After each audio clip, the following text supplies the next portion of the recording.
Morning to all आशादीपियंस।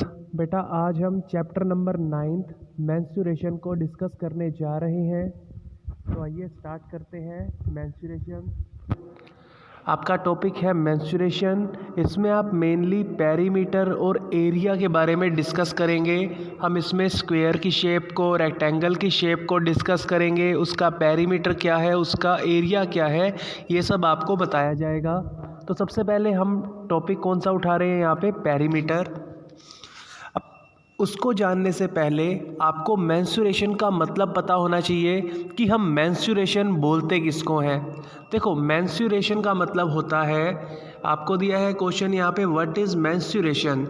It is a branch of mathematics which deals with the calculation of length, areas and volume of different shapes। कि mathematics की वो branch जिसमें आप कौन कौन सी calculation के साथ डील करेंगे। यहाँ पे आप लेंथ को मेज़र करते हैं, यहाँ पे आप एरियाज़ को मेज़र करते हैं और यहाँ पे आप वॉल्यूम्स को मेज़र करते हैं।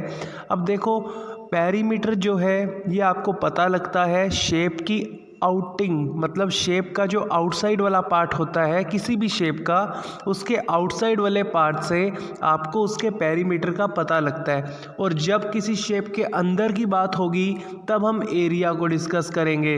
और जब किसी ऑब्जेक्ट को कहीं पे प्लेस करने की बात होगी कि उसके अंदर, किसी भी ऑब्जेक्ट के अंदर वाटर कितना फिल हो सकता है या उसके अंदर आप कोई लिक्विड कितना फिल कर सकते हो, वो सब वॉल्यूम को डिस्कस करवाता है। तो वॉल्यूम आपकी अभी छोटी क्लास है, वॉल्यूम हमने नहीं पढ़ना, हम पेरीमीटर और एरिया को डिस्कस करेंगे। तो मैंने आपको पेरीमीटर का हिंट दे दिया कि कोई भी शेप है उसकी जो आउटिंग होगी, उसकी आउटसाइड को देखकर आप उसका पेरीमीटर बता पाएंगे।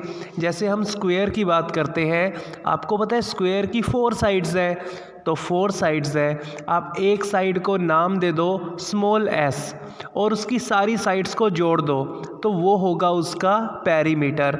जैसे आपको पता है स्क्वायर में all sides are equal, let one side is equal to small S, तो आप 4 साइड्स को ऐड कर दो, S plus S plus S plus S, तो 4s उसका क्या हो जाएगा, पेरीमीटर।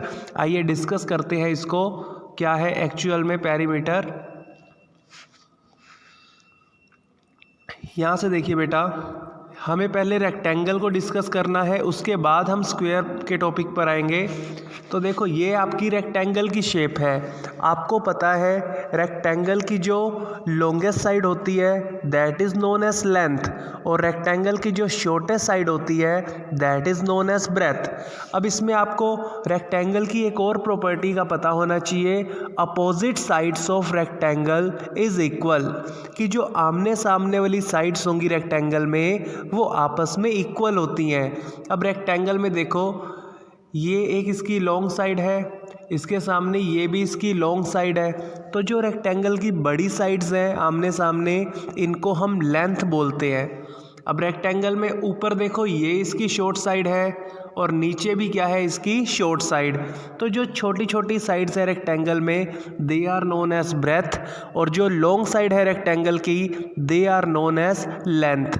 तो बड़ी साइड रेक्टेंगल की क्या कहलाएगी, लेंथ, और जो छोटी साइड है उसको हम क्या बोलेंगे, ब्रेथ। अब मैंने आपको पहले ही बता दिया, पेरीमीटर का मतलब होता है सम ऑफ ऑल साइड्स, कि जितनी भी साइड्स हैं आपको रेक्टेंगल में, अब यहाँ जितनी साइड्स दिख रही हैं, देखो टोटल 4 साइड दिख रही है आपको, 2 इसमें लॉन्ग साइड्स हैं और 2 इसमें शॉर्ट साइड्स हैं। इन सभी साइड्स को ऐड कर दो तो आपको यहाँ पे पेरीमीटर मिल जाएगा। तो यानी कि अब रेक्टेंगल का अगर पेरीमीटर निकालना है तो हम क्या करेंगे, दोनों लेंथ को जोड़ दो और दोनों ब्रेथ को जोड़ दो। यहाँ पे ब्रेथ को विड्थ बोला गया है और उसको स्मॉल w से डिनोट किया है। आप इसको स्मॉल b से भी डिनोट कर सकते हैं और स्मॉल w से भी डिनोट कर सकते हैं। अब रेक्टेंगल में आपको दिख रहा है टोटल 4 साइड्स हैं, 2 इसमें शॉर्ट साइड और 2 इसमें लॉन्ग साइड, सभी को ऐड कर दो, वो आपको क्या दे देगा, इसका पेरीमीटर। चलो इसकी डेफिनेशन पढ़ते हैं पहले। A perimeter is a path that surrounds a 2 dimensional shape, कि पेरीमीटर एक ऐसा रास्ता है जो 2 डायमेंशनल शेप के चारों ओर से आपको दिखता है। The term may be used either for the path और इट्स लेंथ इन 1 डायमेंशन, कि आप जो पेरीमीटर टर्म का यूज़ करते हैं आप किसी पाथ के लिए भी इस टर्म का यूज़ कर सकते हैं। अगर कोई लेंथ 1 डायमेंशन में है, मान लो आपको सिर्फ लेंथ दे रखा है, तो उसको भी आप पेरीमीटर कह सकते हो। मान लो कि जो डिस्टेंस होता है उसको भी हम पेरीमीटर बोल सकते हैं अगर आप सिर्फ 1 डायमेंशन की बात कर रहे हो। 1 डायमेंशन मतलब जैसे आपके घर से स्कूल का जो पाथ है वो 2 किलोमीटर का है, आप उस 2 किलोमीटर को डिस्टेंस भी कह सकते हैं, उसको आप पेरीमीटर भी कह सकते हैं कि आपके घर से स्कूल का जो पेरीमीटर हुआ वो भी कितना हुआ, कि आप 1 डायमेंशन में भी पेरीमीटर को एक्सप्रेस कर सकते हैं। यहाँ 2 डायमेंशन की बात हो रही है, तो कौन कौन सी है यहाँ पे 2 डायमेंशन? Length and breadth. उस केस में आप 1 डायमेंशन में सिर्फ लेंथ को काउंट करोगे या सिर्फ ब्रेथ को काउंट करोगे 1 डायमेंशन में। बट आपके जो मैथमेटिक्स का सिलेबस है उसमें आपने पेरीमीटर 2 डायमेंशंस का ही मेज़र करना है। अब 2 डायमेंशन में जो आपका स्क्वायर होता है उसको भी हम 2 डायमेंशन में बोलते हैं, क्योंकि देखो इसका भी एरिया क्या होता है, साइड इनटू साइड, तो 2 ही साइड्स को मल्टीप्लाई किया जाता है। इसके एरिया में, रेक्टेंगल के एरिया में भी क्या है, 2 ही साइड्स को मल्टीप्लाई किया जा रहा है, लेंथ एंड ब्रेथ। तो यानी कि इसकी हाइट की बात नहीं हो रही। जहाँ पे हाइट भी आ जाती है उसको हम 3 डायमेंशन का टॉपिक बोल देते हैं। तो यहाँ पे 2 डायमेंशन की बात हो रही है, क्योंकि रेक्टेंगल में हाइट तो होती नहीं, इसमें सिर्फ या तो लेंथ होती है या फिर इसमें ब्रेथ होती है। So it is the case of 2 dimension. तो देखिए यहाँ पे स्टार्टिंग से पढ़ते हैं। A perimeter is a path that surrounds a 2 dimensional shape. Perimeter एक ऐसा पाथ है जो 2 डायमेंशनल शेप के चारों ओर का होता है। द टर्म में be used either for the path और इट्स लेंथ इन 1 डायमेंशन, कि आप पेरीमीटर टर्म का यूज़ पूरे पाथ के लिए भी कर सकते हो और उसकी 1 डायमेंशन जो मतलब 1 डायमेंशन के केस में जो लेंथ होती है उसको भी आप कह सकते हो। It can be thought of as the length of outline of a shape. किसी शेप की आउटलाइन में जितनी भी लेंथ है, जितना भी आप उसकी आउटलाइन में डिस्टेंस कवर कर रहे हो वो क्या हो जाएगा, उसका पेरीमीटर। मान लो इस रेक्टेंगल में हम 4 नाम देते हैं। इस कॉर्नर को बोलते हैं ए, इस ऊपर वाले कॉर्नर को बोलते हैं बी, राइट वाले ऊपर वाले कॉर्नर को बोलते हैं सी और नीचे वाले राइट कॉर्नर को बोलते हैं डी। तो आपने इसको नाम दिया ए बी सी डी। अब कोई पर्सन अगर ए से चलना स्टार्ट करेगा तो पहले वो ए से बी तक जाएगा, फिर बी से सी तक जाएगा, फिर सी से डी तक जाएगा और डी के बाद वो दोबारा ए पर आएगा। तो हम कहेंगे कि ये इसका पूरा पेरीमीटर होगा। यानी कि जब वो इस रेक्टेंगल के चारों ओर का सारा डिस्टेंस कवर कर लेगा तो हम कह देंगे वो इसका पेरीमीटर है। दैट मीन्स इस रेक्टेंगल का पेरीमीटर क्या बनेगा उस केस में, A B plus B C plus C D plus D ए।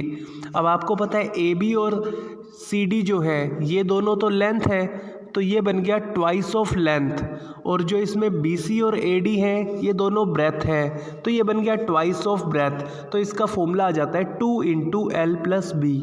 आइए नेक्स्ट पेज पे इसका फॉर्मूला डिस्कस करते हैं बेटा। यहाँ पे हम मेज़र करेंगे पेरीमीटर ऑफ रेक्टेंगल को। अब देखो मैंने आपको पहले बताया था ये एक बच्चा है जो इसमें रेक्टेंगल में बना हुआ है।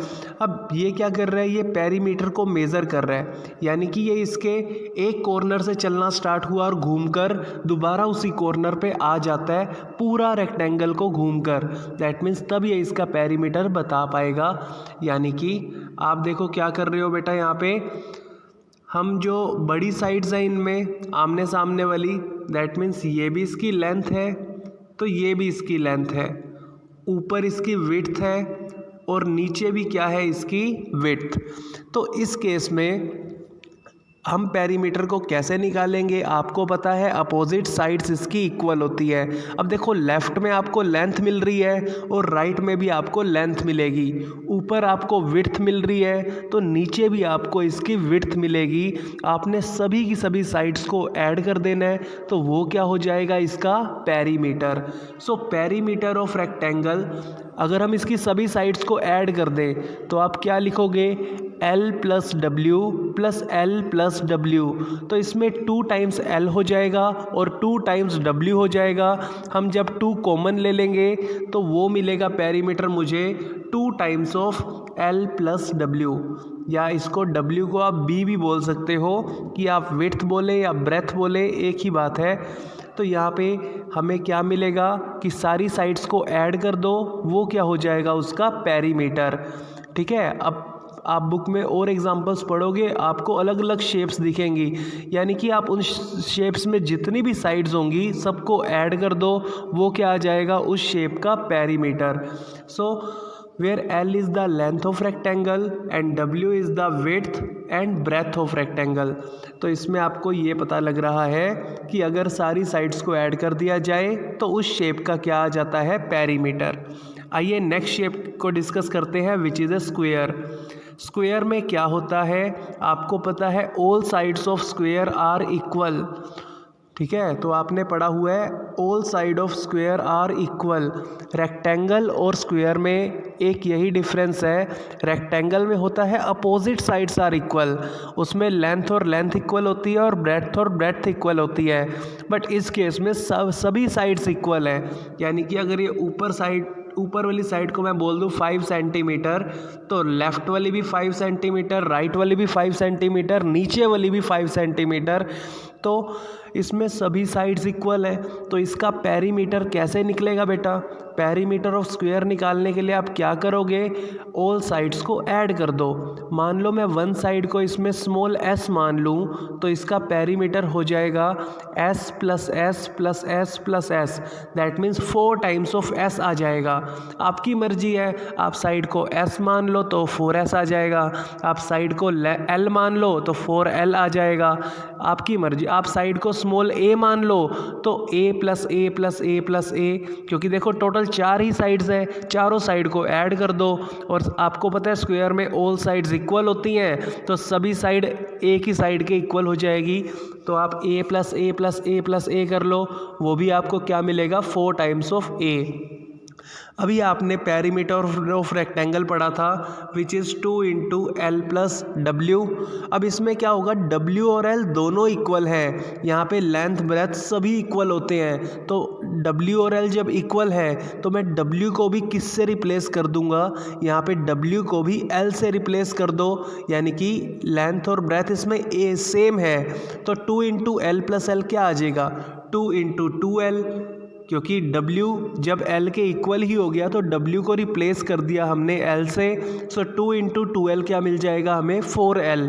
या आप ये कह सकते हो, अगर आप स्क्वायर की एक साइड को स्मॉल l मान रहे हो और इसकी सारी साइड इक्वल है तो ये भी L, ये भी L, ये भी L और ऊपर भी L, और इन सभी को ऐड कर दो, which is L plus L plus L plus L, तो आपको क्या मिल जाएगा, पेरीमीटर स्क्वायर का 4L। ठीक है बेटा, आप इसको कैसे लिखते हैं, देखो एक बार इन्होंने क्या कर रखा है, स्क्वायर में 4 साइड्स हैं और स्क्वायर की एक साइड को इन्होंने क्या मान लिया, L। देखो इन्होंने किस तरह से आंसर 4L निकाला, इनका आप ना देखो, आप अपना माइंड लगाओ कि पेरीमीटर होगा क्या, ऑल साइड्स का सम, जितनी भी साइड्स हैं आपकी किसी भी शेप में उसकी सभी साइड्स को ऐड कर दे तो वो उसका क्या बन जाएगा, पेरीमीटर।